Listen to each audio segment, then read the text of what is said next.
มาตึกเบ็ดเองมือนี้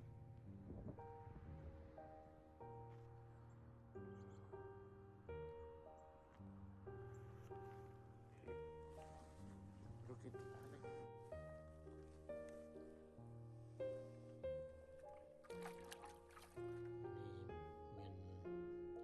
ป็นหัวคาหมักเผ็ดขี้หูดอันนี้คือปลานี่ซีนปลาคราบี้กำลังแซ่แดดน้ำมะนาวอันนั้นเป็นน้ำมะนาวกำลังซีไว้เครื่องหอมโอเคถ้ากินถ้าเบิ่งเด้อนี่เฮาสิซอยเอาแต่แนวนี้แหละเอาแต่ซีนมันเนาะเอาก้อยเอาแต่ซีน2เปิ้นนี่ปลาประมาณ 4-5 ตัวก็กินได้เป็น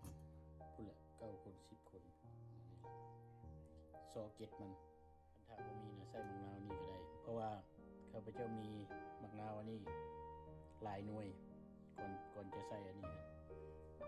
แท้จริงนั้นขาข้าวปลานะหรือว่าก้อยนะมะนาวแบบบ้านเฮานี่แหละดีอันนี้สีเหลืองนี่ก็โอเคแต่ว่าครับใส่ตัวนี้แหละประมาณ3หน่วยข้าพเจ้ามีแต่หน่วยเดียวนี่ก็เลยเอามักสีเหลืองมาแทนอันนี้แหละแถวบ้านเฮาเอิ้นว่าผักกาดกำเนาะผักกาดกำมันสีมันจะกำเลยผมใส่ลาบนี่แหละ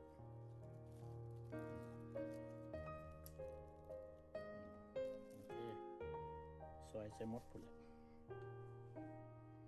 บ่ปลาตัวที่เฮาซอยมาแล้วเอาหมดแล้วมีหนังมันนำแต่ว่าบางคนก็เอาหนังใส่แต่ว่าข้าพเจ้านี่บ่เอาหนังมันใส่หนังปลาที่เฮาลืมเอาแต่ซีนมันนะบางคนก็ต้มมันบ่ต้มโอเค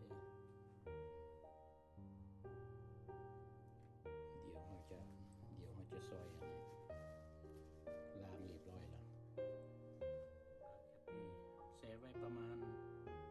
30 นาทีบ่ให้มันไก่ชั่วโมงหนึ่งคันชั่วโมงหนึ่งมันอาจจะสุกโพดมันอาจจะกินบ่แซ่บ30 นาทีแล้วใส่ในตู้เย็นเมียนโอเคการแกะมันออกบางคนก็ใส่มันแกะกระยามันบางคนอยากยำข้าพเจ้าเอาการมันออก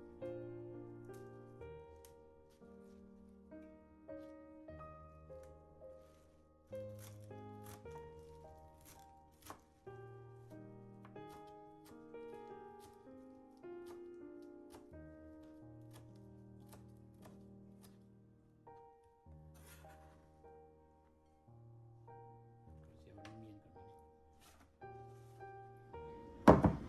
นนี้ปั้นน้ำมะนาวออกวันนี้เขาจะใส่นี่จะปั้นน้ำมะนาวออกวันนี้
ผู้นี้ผู้เฮ็ด